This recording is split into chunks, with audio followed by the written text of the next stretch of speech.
shelters, namely tents and hammocks.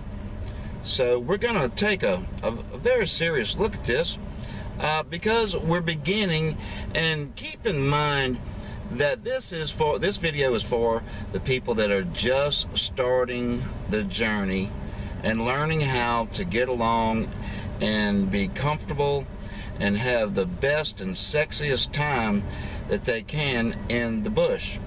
And pardon the pun, a shelter, a tent, and in this case we're going to also address hammock camping. We're doing this in a park is the best way that I know to present this material, because a park is accessible to virtually everyone. With tents and hammocks, like any other piece of camping gear, it's important to do your homework first. Do your shopping. One of the best ways that I can recommend is through YouTube. If you're watching this video, you know how YouTube works. So get online and look for videos that suggest different types of camping gear. Look for both the positive and the negative reviews, because you get a well-rounded picture, and that's important, because whenever you want to get your freak on alone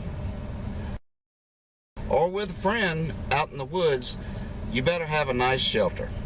So without further dudes, let's take a look at it, how to set it up, and a few techniques. I'm carrying your love disease from your Virginia straight to my PP. I'll have all the pain I'll ever need, carrying your love disease.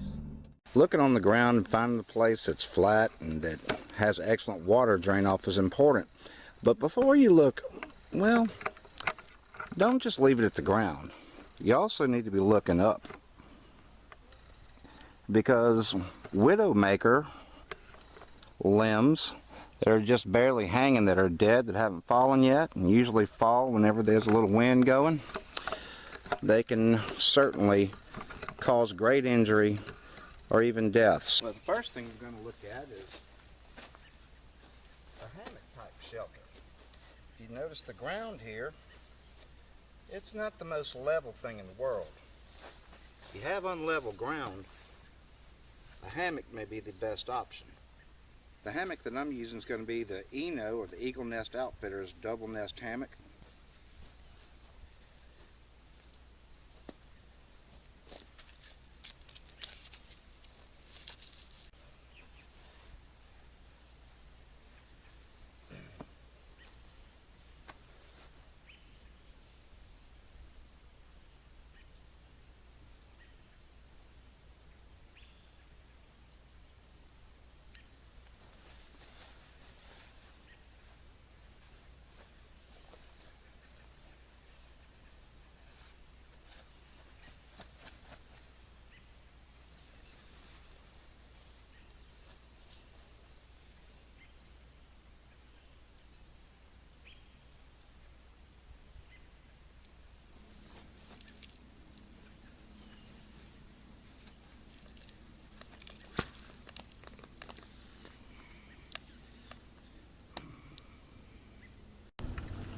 Okay, so that's the basic setup of the hammock itself.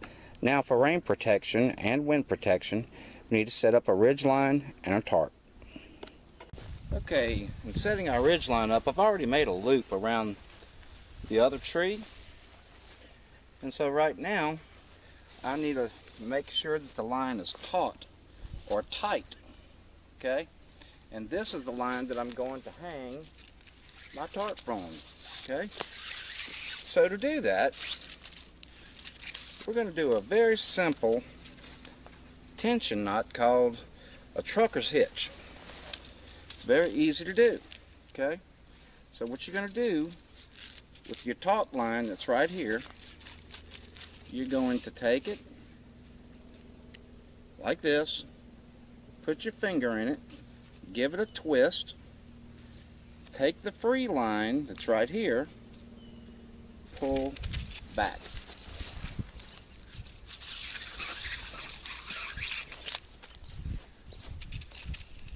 And this thing, it gets super tight. Now, to stop it, you want to pinch the knot right here. Come here, like this. Take some of it, push it in that way, and bam. You've got something that's pretty tight. If it's not tight enough, you can do it again. You can repeat it until you get the desired tightness that you need. So we've got our ridge line up. Now we're going to level it up a little bit. Okay. And we'll begin our tarpaulin setup. This particular tarpaulin was gifted to me by a buddy of mine, Mr. Mike Ware. It is the Kelty 12x12. Okay. It's a big tarp. It's not really made for this hammock, but it's going to work just fine, I promise. It's got loads of tie outs all around it.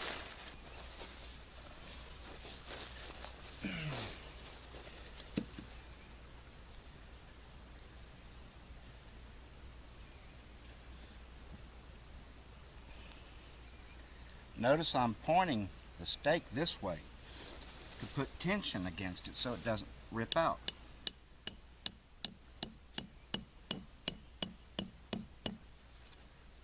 That should do it. Okay, 12x12 Kelty tarp. Let's look underneath there. What do we have? We've got our ridge line up here.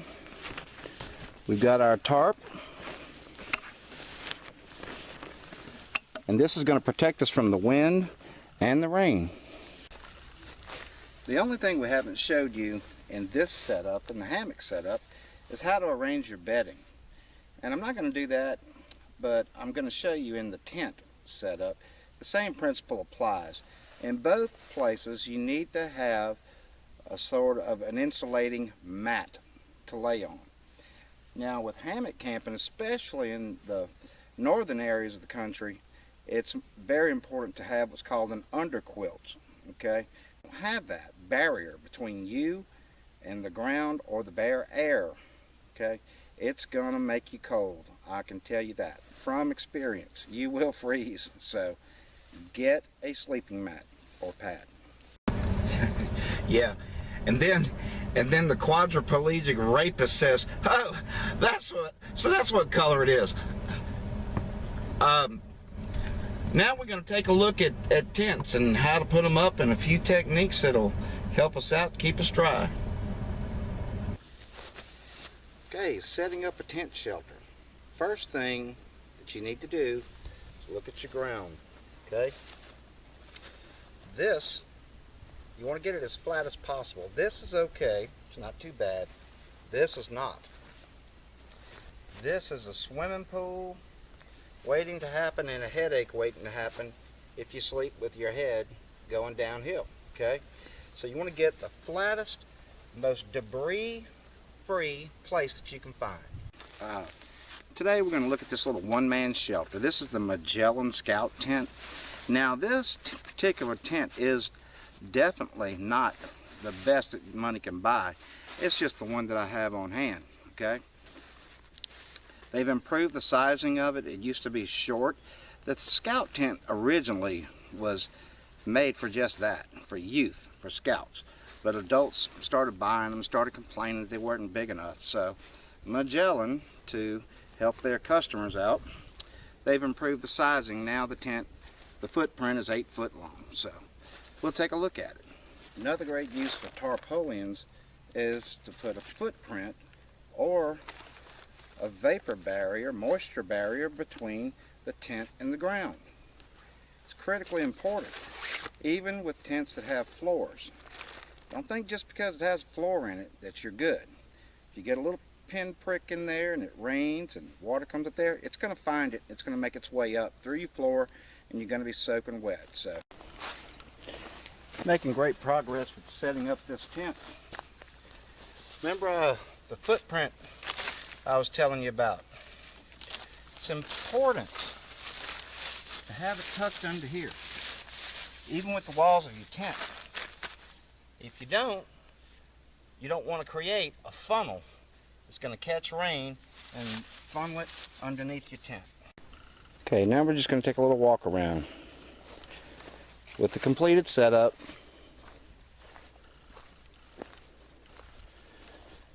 footprint under the tent, edge is not really exposed to the elements. This part right here is a vent. Ventilation is of utmost importance in tent camping.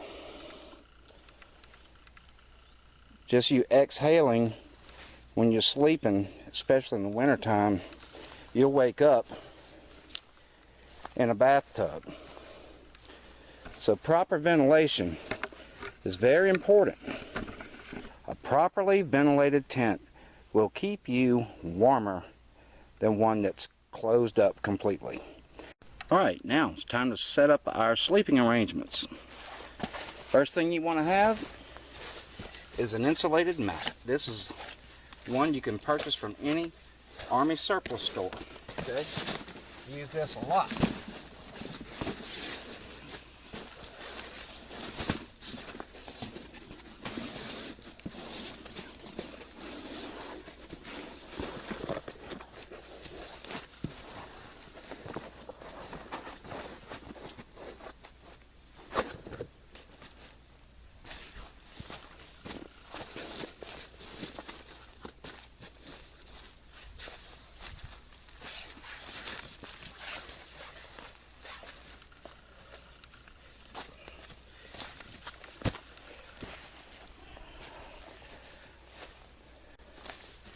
Next thing, sleeping bag.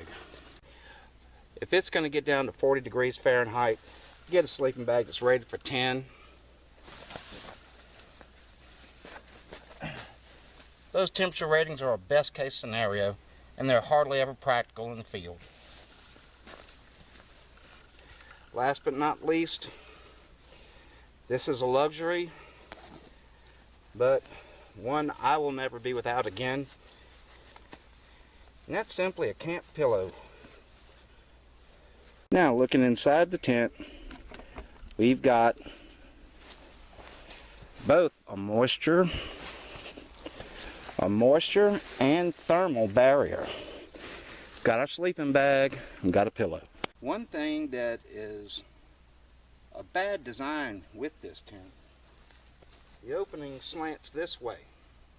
So if it rains, you have to get out, rain's going to come straight into your tent. This also is what's known as a single wall tent, meaning that it has no other component like a rain fly. A rain fly is a tarpaulin type apparatus that fits on top of the tent. Okay? Since you don't have that with a tent like this, I would recommend getting a tarpaulin and rigging one to cover this tent, at least the front part up to here. Plan for an alternative way of camping. Don't just bring a hammock. Don't just bring a tent. You can bring both. You can bring a tarp. But when all else fails, go to your vehicle. That is your final backup shelter. Well, guys and gals, glad you could join me for this second part of beginning primitive camping. And I hope you'll stop by for the next time where we're going to take a look at firewood, processing, acquiring it, things like that for this type of setting for the beginner. Okay, so how to start a fire, how to manage a fire, things like that. Then we'll also start looking at camp cooking, safety, a few other topics. So thanks again for stopping by.